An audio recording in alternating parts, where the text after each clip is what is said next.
guys. Ito na guys. Kaya tayo. Ito na yung gulay natin na malunggay. Ano guys. Ito na. Kaya tayo. Tingnan natin kung anong lasa nito. Wala mong halo. Ito na puro malunggay lang guys.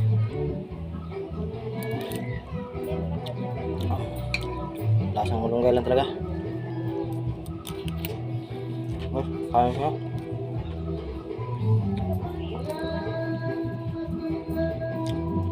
Lasang malunggay lang talaga guys. Yung ang ibang halo to.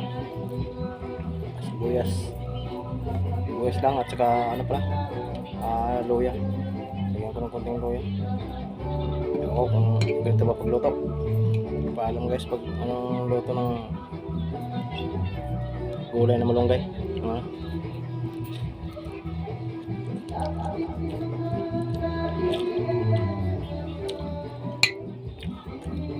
Pambili yung malunggay kaya guys na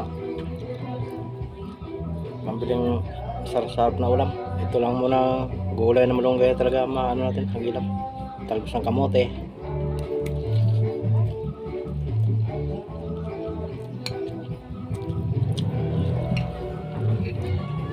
Doon ako nanguha sa tanim ng tiyahin ko, malunggay. Karoon lang na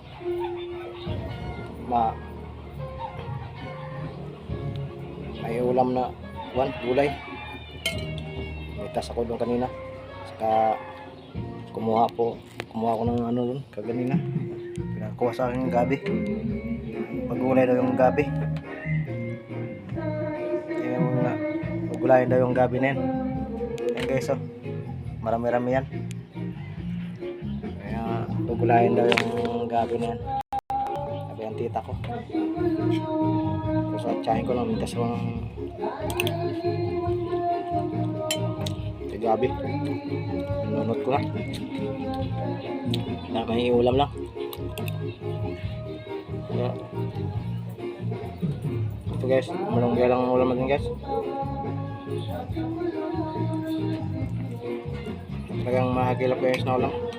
Kaya ito lang ano natin.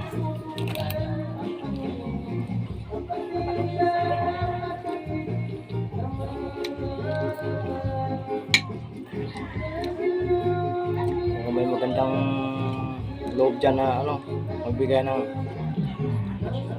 mabili natin ng sarap na ulam, pwede naman.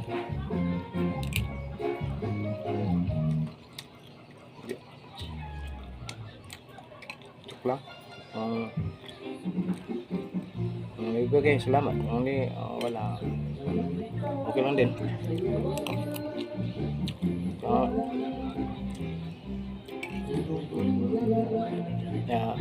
Ito lang ang pinaka-ulam sa mga mahihirap guys na tulad namin. Gulay lang talaga. Tsaka kung may mabiling tuyo, pabiling tuyo.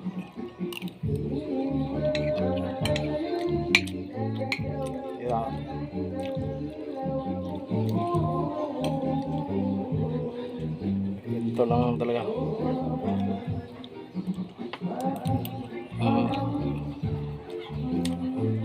Kahit puro malunggay guys, masarap na sa amin to.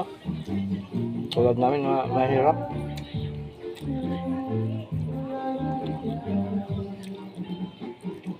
Kahit malunggay lang ang ulam, nabis na yan sa amin.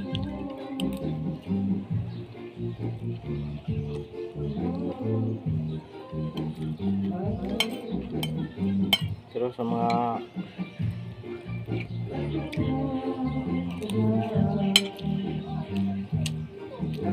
ang tao siguro dyan, hindi ko naranasan na magkulam ng purong malunggay lang.